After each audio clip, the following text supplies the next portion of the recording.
Je vois, on ferme les enclos et on dit aux gens, il n'y a plus de place, vous ne pouvez plus entrer au stade. Et Dieu me dit de vous dire, rassurez-vous, il est avec vous. Il est avec vous. Jésus est avec vous.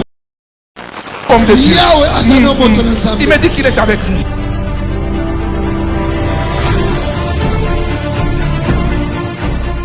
Et grand frère venait pour accuser son petit frère. Mais le père lui a dit, calme-toi. Ton frère que voici, il était perdu. Il est revenu à la vie. Et Dieu m'a dit, Église, tu es au travail. Traite ton frère au travail comme tu traiterais ton frère biologique. Tu es dans le corps du Christ. Nous sommes des serviteurs de Dieu. Nous devons travailler dans l'amour. Nous devons travailler dans la complémentarité. Nous devons éviter la division. Et c'est là où nous verrons un des réveils avec des puissants concerts que nous voyons aujourd'hui et même des croisades, n'est-ce pas? En commençant par le pasteur Kabundi Walesa, n'est-ce pas? Qui a tenu une veillée. C'était une des premières fois après plusieurs années où on a vu des gens venir pour qui? Pour Jésus-Christ. Amen, amen. Après cela, il y a eu encore le pasteur Moïse Mbie qui a fait les concerts. On a vu plusieurs personnes venir pour Jésus-Christ. Et aujourd'hui encore par la grâce de Dieu, nous avons, n'est-ce pas, le pasteur Mike Kalambaye avec qui demain nous serons là pour bénir Jésus-Christ. C'est ça les réveils que Jésus attend de nous, mes amis. C'est ça les réveils que Jésus attend de nous. Et il faut qu'il y ait des hommes et des femmes qui seront des vrais hommes ponts, qui pourront parler, pas par flatterie, mais parler de la part de Dieu. Pasteur Mike, Dieu m'a dit de vous annoncer ceci. La date de demain inaugure une mort et une résurrection dans votre vie. J'ai eu peur quand Dieu m'a donné la vision. J'ai cru que Dieu me parlait de votre mort physique. Mais Dieu m'a dit non, Lambos, je t'ai donné, c'est une sorte d'image prophétique. Demain, il y aura un Mike qui va mourir et il y aura un Mike qui va ressusciter. Dieu m'a dit cela, oui. Dieu m'a dit cela. Et quand Dieu m'a parlé, je me suis dit, mais Seigneur, comment? Et je vous assure, vous savez, Dieu est merveilleux. Et Dieu me dit, par sa grâce, il vous a choisi pour être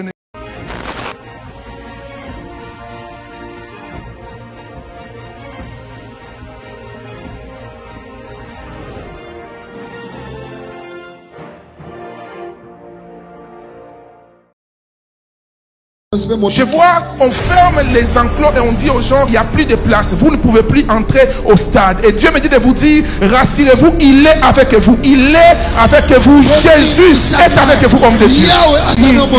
Il me dit qu'il est avec vous.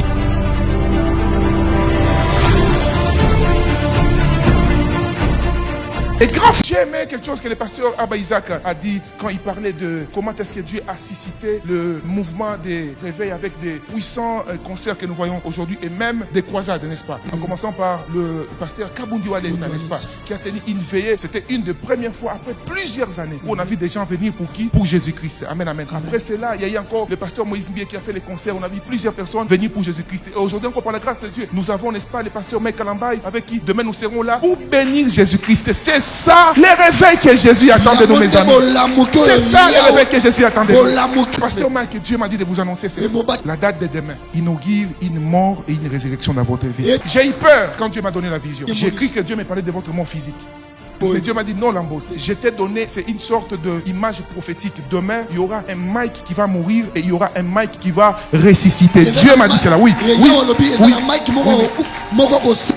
Dieu m'a dit cela. Et quand Dieu m'a parlé, je me suis dit, mais Seigneur, comment? Et je vous assure, vous savez, Dieu est merveilleux. Et Dieu me dit, par sa grâce, il vous a choisi pour être, n'est-ce pas, un des hommes par lesquels les réveils par l'adoration, par la louange, prendra un nouveau départ dans votre vie. Et il me dit, retenez ceci, homme de Dieu. Dieu a voulu passer par un homme de Dieu avec qui je ne l'ai jamais vu physiquement. C'est ma première fois de le voir aujourd'hui.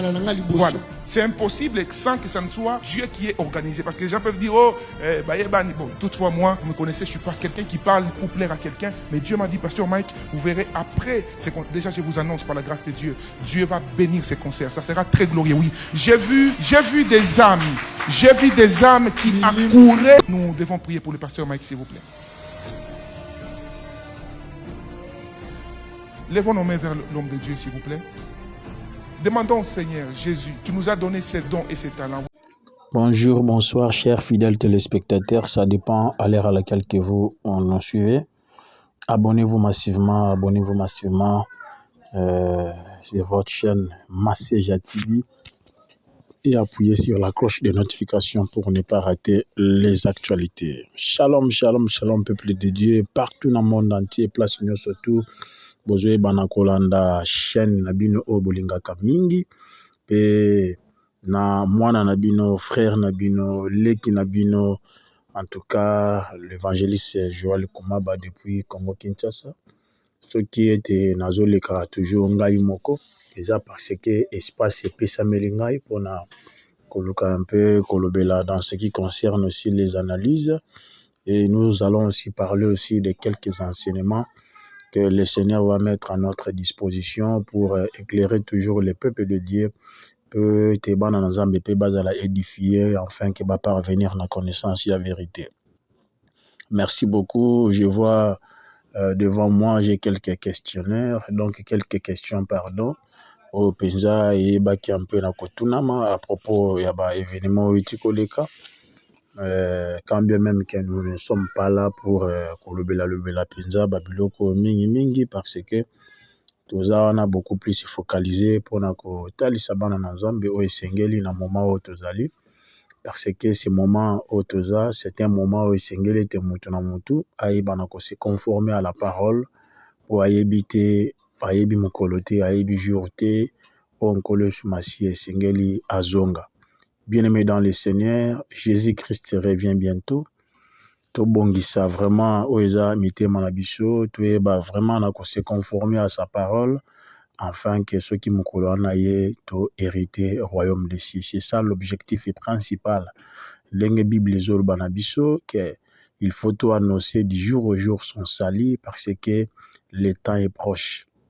Jésus revient bientôt. La Bible nous dit encore rachetez le temps car les jours sont mauvais. Bien-aimé dans le Seigneur, yomutu ozolandangai place union surtout dans le monde. Nabi que à travers cette chaîne, à travers cette analyse place aux alliés, nde oyeba vraiment na koyamba penza maloboyo na ndenge sengeli po ete o raisonnaka yango ernio surtout que toza déjà na ngonga suka soye soye lobby toi lelo akuta na position nini. La Bible dit que servirait-il à un homme de gagner tout le monde s'il perdait son âme. Yango bien-aimé dans le Seigneur, la chose la plus importante où sengeli te mutaye banako batela c'est son âme. Parce que Dieu a besoin de ton âme, Dieu n'a pas besoin de ton corps, mais Dieu a besoin de ton âme parce que c'est l'âme qui sera jugée. Alors, na yango, tango pe oza komimi mama na kati ya babiloko nyonso to ezozala penza malamu te devant Nzambe ezala penza pasi mingi yebaka yango moye pe oyeba na ko bénéficier faveur na Nzambe ezala te. Ça c'est le moment ya pesa âme na yo ya talisa penza bolingo ya kolosu masia na kati ya bomoi na yo po ete Yesu wana soki lelo tolobi aye yo pe okota okondinaye parce que la question avait été posée dans la Bible, toujours dans le livre de Luc, quand le Fils de l'homme sera venu, trouvera-t-il la foi sur la terre? Tango mwana na nzamba koya, mwana na moto koya, est-ce qu'akokuta kondima lisusu na mabele? Or que la foi dont on parle, c'est-à-dire c'est la parole, parce que la Bible dit la foi vient de ce qu'on attend. Ce qu'on attend, c'est la parole. Yango oyo zoyo ka bien-aimé dans le Seigneur, nzamba zo toutes nos questions, est-ce que tango koya akuta liloba et kozala lisusu na mokili? Siko liloba ngo sengele vande pana ne sengele vande pana.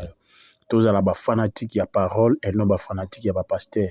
Si aujourd'hui les hommes de Dieu commencent à manipuler les peuples de Dieu, ba phénomène ba manque on écoute na katia ba église et tout consort, c'est parce que le peuple lui-même veut être chosifié, alingue te ba sakananaye ba memaye don na ba ndenge onyo surtout azo lingelela non que aïba na ko se conformer na liloba tala ke no a lilobe elobi boye mais mosala nzamba ke boye se kabimi libanda te il faut to landa parole de lobi.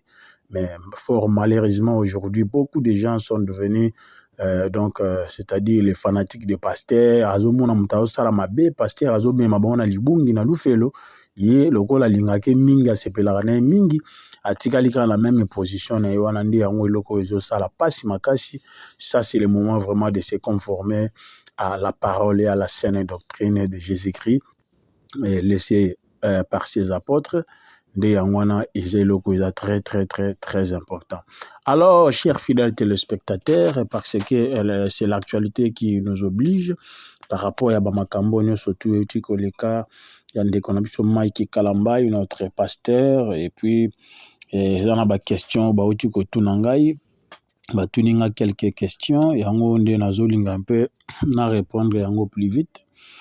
La première question, Batuningaï, est-ce que dans les choses de Dieu, et qu'occupé, il peut tuer donc dans les choses de Dieu, mort peut bakoki kozala na makambo na Nzambe, donc c'est-à-dire par exemple dans un événement, dans une action ou peut-être organisée, est-ce que mort peut bakoki pe kozala na eloko bazolo beza eloko ya Nzambe? Ça c'est la première question de Batuningaï. Et puis pour la première question na koki répondre que na kati ya makambo na Nzambe soki kufa ekoti c'est que ils en a quelque part, ils en a quelque chose où ebaki na kotambola comme il se doit de kufa ekoki kokota. Si quelqu'un respecte la parole, soit il respecte l'orientation divine que le Seigneur lui avait donnée, automatiquement cette orientation divine là Nzambo apesaki yango oyeba na opesa voir même ata la façon donc de protéger cette activité-là, puis à garder bâton surtout tout autour de façon que y na embuscade. C'est ça ce qui est important, c'est ça aussi ce qu'il faut retenir. Ce que l'on donc Dieu va te soutenir, Dieu va te sécuriser, Dieu et il va sécuriser aussi tous les gens qui vont venir, qui vont participer na eloko wana. Donc c'est ça un peu. Donc yangwana ndenge nauti koloba ke eloko nyonso tout soki eza Nzambe to eza na orientation moko eza na kati wana soki osaleli yango ndenge Nzambe atali so to ndenge Nzambe ayebisi yo tosi ba principe yango omona ke Nzambe ye moko ayeba na ozala na yo pe akoprotéger yo asécuriser nyonso tout yo ata embuscade moko elingaki ya lui il sera là pour na kolongola yango na nzela na kopesa exemple lokola ya Anania na Safira. Anania na Safira ye pa na basala na Nzambe basali ve ke soki toteki eloko oyo to lopango to koyeba na komema mbongo po topesa yango epai na makambo na Nzambe ezalaki eloko déjà Nzambe aswaki acte Nzambe déjà sandimaki déjà par rapport ya malobo bango balobaki Nzambe sandimi yango mais tango ekomi ke baya ko réaliser eloko na pensée normale na pensée moko eza véridique na eloko bango moko balobaki ba changer le côté koti na kati tango le côté koti na kati salaki ni ebomi bato donc makambo eloko eza ya Nzambe to activité to action nyonso to eza na orientation ya Nzambe apesi soki au respecter ba principe Nzambe apesi yango okoyeba pe na ko réussir na eloko wana tina suka mais soki okotisi buzoba na kati ya makambo o Nzamba lobelaki ote me yozu buzobo okotisi lukuta masonge koti na kati makambo ebele koti na kati nde place kufa ekotaka yango mona rape voir même ata soki ete pasteur azana Nzambe penza ya solo azosala Nzambe na ndenga solo Nzambe pe akotambola na ndenga solo soki pa bungi nzela Nzambe c'est que batu pe nyonso pe bazoya pembe na ye automatiquement bazoye bana ko bénéficier na kufa parce que moto de sa bungi nzela Nzambe la Bible dit donc si un aveugle azo conduit ba aveugle ba nyonso ba sani ba ko na kati libulu tango déjà moto déjà kotisi mensonge automatiquement kufe côté la Bible dit tout celui qui dirige si la Bible dit si celui qui dirige a égard aux paroles mensongères tous ses serviteurs sont des méchants onyo soto azo kamba soki azana lukuta na kati ya maloba na yo ba serviteur to ba onyo so baza pemene pe ba komi batu ya lukuta donc omoni ke logo ezaki ya Nzambe mais changer forme na yango comme na forme mosusu nde yango no moni ke na concert ebetami batu baye wana ebele mais il faut maintenant que tourne la question est-ce qu'au début les concerts avaient quel objectif? L'objectif était quoi? C'était pour adorer Dieu, glorifier le nom du Seigneur ou bien c'était pour glorifier soit donc faire voir aux gens, plaire aux gens qu'en tout cas il y a eu quoi ça donc inactivité ça les mis pour batu ba mona pour ba wera ba mona ba fali ba mona to ba fiere ba mona est-ce que ezala ki pour na gloire ya batu to ezala ki pour na gloire Nzambe si quelque chose ezoye bana ko rendre gloire et pas Nzambe automatiquement Nzambe faut avoir contrôle ya biloko wana nyonso oui si peut-être mabe moko linga ki salema po ete muto ayoka soni nzamba tali ke lokwa yaza sima eloko wana ye mutayebisaki mwana na pesaki orientation le Seigneur peut se manifester pour na koluka ko protéger bao nyonso tu bayaki na stade ezala bao pe bazwaki ba problème ba crise wana bakangami na kati ya stade Dieu aussi allait ko sauver bango pour bakufa te de façon que mosala na ye ayoka soni te pona ba activité to événement wana. Mais le mal en est que pendant que déjà avant concert ezalaki dena ba tapage bandaki ko salema ko loba loba ngana obeta koleka bato ngana osala boye na ozonga boye, c'est ça aussi ce qui fait très mal na kati ya makambo na Nzambe esengeli te ko se glorifier. L'apôtre Paul dit si il se glorifie dans le Seigneur. Aza komikomisa aza ko se glorifier na kati ya nkolo Nzambe et non et pas na ba païen au sala ba comparaison, car la Bible dit nous ne sommes pas là pour nous comparer, ça, ce n'est pas notre nature. Notre nature, ce n'est pas la comparaison, les choses semblables. Les autres, ça selon mon candidat à Galate, chapitre 5, ce que tangi bandana verset 16 et verset 21. Des Bibles, les oboya babiloko est semblable. Oko kisailoko na wera. Na robeta wera ya asanti, aloba, apesa ba point. Pendant que tu fais de telles choses automatiquement, au salabloko est semblable. Dieu ne veut pas ça. Nzamba kokipe, koyeba na kosimbiso touchi pona otali sawo ke oyo sali tala onde foutu car la Bible dit c'est qu'un homme aura semé, il le moissonnera. Ceux qui au sema qui bavanti, au semé mensonge, au semé aux avantages orgueil, et après avoir cet orgueil que tu as semé, sache-le que le Seigneur aussi va komema oeza chite devant eux parce que tu as semé l'orgueil. En tout cas, ce n'est pas normal. Et la Bible dit encore, si l'orgueil te pousse à des actes de folie ou à des mauvaises pensées, mets la main sur ta bouche. C'est selon Proverbe chapitre 30, verset 30. Des Bibles, les autres, ils s'habillent bon. Et on a bien aimé dans le Seigneur. Après, nde yango wana lisusu tolobaki activité ya Nzambe koki mpe koboma mpe bato nde yango tolobi Bible peut le dire, quand la prudence fait défaut, le peuple tombe. Yango ozomona ke babiloko ebele. Deuxième question, c'était sur les organisateurs. Est-ce que ce sont les organisateurs qui ont mal organisé les choses, soit l'activité, ou bien c'est comment? Oui, au point de vue des organisateurs, nous pouvons dire aussi les organisateurs, baïba qui vraiment n'a cause à la vision de loin, baïba qui n'a qu'à prévenir. Qu'est-ce qu'on dit? On dit prévenir, c'est guérir. Il faut prévoir déjà bien avant, pendant que vous avez sa activité de grande envergure, et Seigneur était bien peu organisateur, boyeba n'a qu'à la beau mettre les points sur les i, pour botter la ninu et Seigneur libosa la peine ninu et Seigneur libosa la te. Et quels sont les avantages et les désavantages? Il y a que ça, la soit débordement, tout, il y a que ça, la boue. Tout ça allait être déjà établi, soit allait être déjà, donc, que ça, déjà dans un niveau moko déjà d'une manière anticipative pour ceux qui, kabongo, tout débordement, pour boue, banako gérer déjà, yango en avance. Ouais, vous voyez un peu. Donc, c'est ça déjà.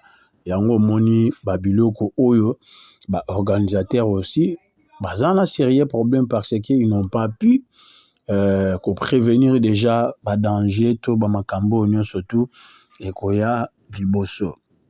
Alors troisième question, c'est concernant les gestionnaires du stade. Est-ce que gestionnaire à stade peut? Oui, Tokogi pour le gestionnaire à stade aussi a sa part de responsabilité. La question est les gestionnaires du stade et l'hôtel de ville aussi sont concernés. Oui, ils sont concernés parce que la ville est gérée par les gouverneurs de la ville. C'est lui qui gère toute la ville et c'est lui qui contrôle tout. Vous savez, pendant la mois ya ba marche ndenge ba gouverner ba pekisaka o marche ça les maté o loko bo ça maté pour mboka za boy. Oui, gouverneur a lobby parce que c'est lui qui gère la ville tout entière. Awa pena makambo stade c'est toujours la même chose. Tango déjà gestionnaire à stade na gouverneur et sengeli ba na kokutana pour ba solo là ensemble avec les ministres de l'intérieur. Donc les ministres de l'intérieur, il faut bakutana po baye banako mettre ba moyens surtout en jeu de façon que babo ya ba dégâts et ba nako salema. yango komona ke na mboka o na état o eza sérieux déjà babiloko ya boye esengelaki ezala déjà bien organisé en amont et en aval nde toyebana omona sikoyo baconcrétisation na yango nde yango omoni ke soki lelo tokutani na baproblème oyo bato nyonso tu baza na part ya responsabilité ndenge touti kotanga awa ndenge touti koloba awa donc les organisateurs et les gestionnaires ya stade de Martyrs pe na gouverneur de la ville tant au nombre ya stade déjà limité na 80 000 personnes tant eza limité na 80 000 personnes oui esengeli boyeba toujours na kose limité na nombre wana po boboya ba dégâts eyeba kosalema pona ko protéger peut voir même ata les stades ezala toujours en forme pe ezala toujours na makasi na yango ndenge basalela yango. Vous voyez un peu tout ça. Donc c'est ça vraiment esengela pe ba gestionnaire basala musala na bango pona ko expliquer nombre limite to suka na boye tala tokosala boye soki débordement salami commettre ba moyens nyonso en jeu pour protéger aussi les patrimoine Yamboka, le stade des Martyrs. Alors, donc, à part ça, oui, le gouverneur de la ville aussi a sa part de responsabilité. C'est lui de veiller aussi sur la protection de la population congolaise, la sécurisation de leurs biens. C'est le travail aussi que la police ndi bakanako sala yango. Nde ezaki pe makambo esengela qui était gouverneur de la ville.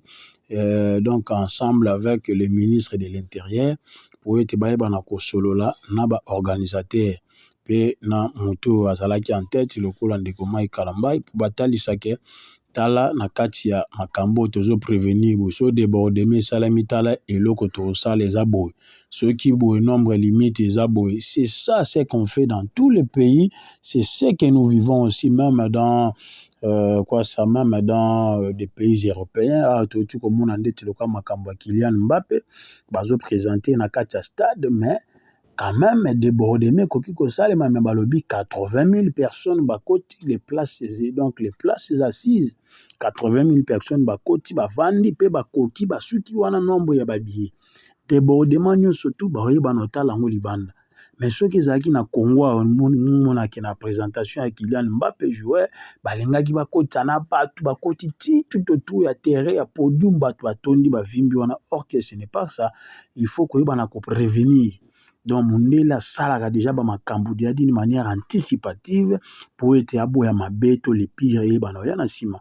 Ndeze loko biso na Congo to sala kate eza penza mabe makasi donc ya wana par ya responsabilité ezapé et pas na gouverneur ainsi que les ministres de l'Intérieur au Sengela kacha sécurité Sengeli ata Mai Kalambai mutabanda ko beta concert ezala ki que ce soit beta concert na kacha stade wana et Sengeli toujours que la population soit protégée ayebana kozala vraiment sécurisée pour être eza bango nyonso baza bana mboka.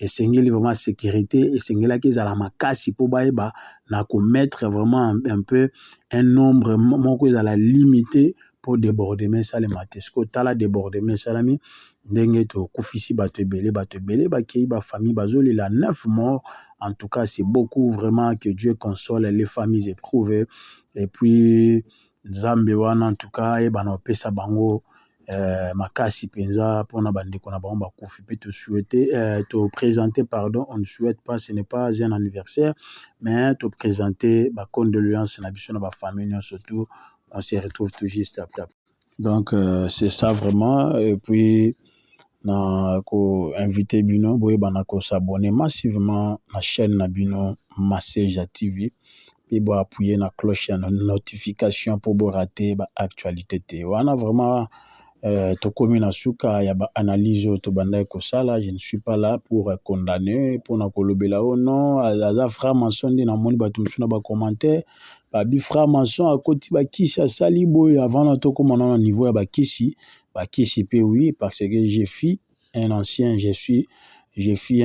musulman na yebi ba réalité belé pe ba makambo kisi mais if senge notre ça no ba analyse na no boye ba analyse na no boye to yebana na ko tala makambo ndenge salimaki ce qui makambo kisi wana si Dieu nous donne un peu beaucoup plus d'éclaircissement dans tout ça nde to koyeba ko lobela pe makambo kisi mais du moins prophétie wana et pesa maki ndenge uti ko tala